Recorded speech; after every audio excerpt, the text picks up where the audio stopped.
Let's bring in former FBI Special Agent Stuart Kaplan. Thank you for joining us on Morning in America. You know, Republicans are turning on the FBI and the DOJ following this raid. They're questioning whether they have anything that was worth executing a search warrant.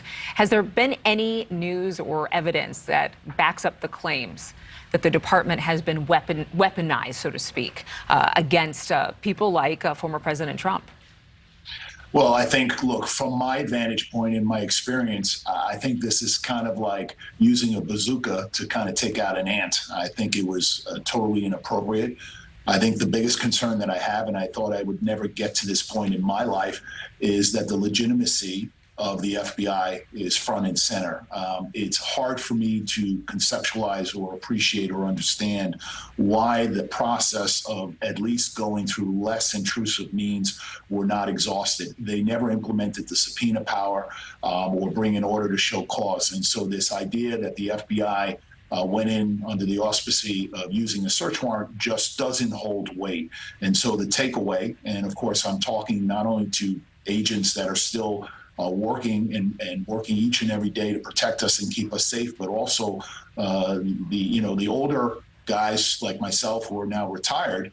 We are just so concerned. We were more concerned back in May of 2017 when James Comey, the then director, was fired. He left a trail of destruction and damage with respect to the legitimacy and the integrity of the FBI. We felt it was irreparable. It was going to take years, if not decades. And now here we are front and center again in August of 2022 when, the director now, Chris Wray, for some reason, has implemented this type of process. It just doesn't hold weight. It doesn't make sense. And it's very concerning. Senate Republican leader Mitch McConnell, he issued a statement last night calling on the DOJ to provide a thorough and immediate explanation about what led to the execution of that warrant. Would we expect they'd respond immediately?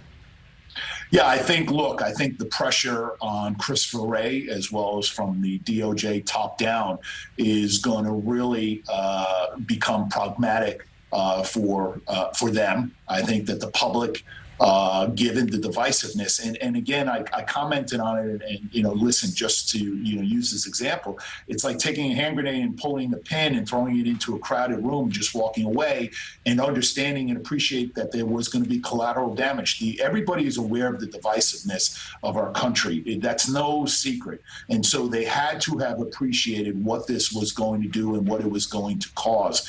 And the fact that the president, Joe Biden, is taking this position in the stance that he was out of the loop and didn't know, that's just defies logic, common sense. I've been familiar with respect to these high-profile cases where, in fact, it would be insistent that his chief of staff would have been debriefed and would have been aware of the fact that a search warrant was going to be executed on a former president of the United States. So, that in and of itself is just so inconsistent with real life. And this is not like a movie where you can kind of script it to fit your narrative. There are real rules and procedures in place, and the fact that it's been deviated just can only come to one conclusion. That is, unfortunately, and it seems like a continuation from when James Comey was the director of the FBI, that somehow the FBI has lost its moral compass of being neutral, detached, unbiased, and certainly not a political arm of either party. It's just very troubling. Stuart Kaplan, thank you very much for your perspective this morning.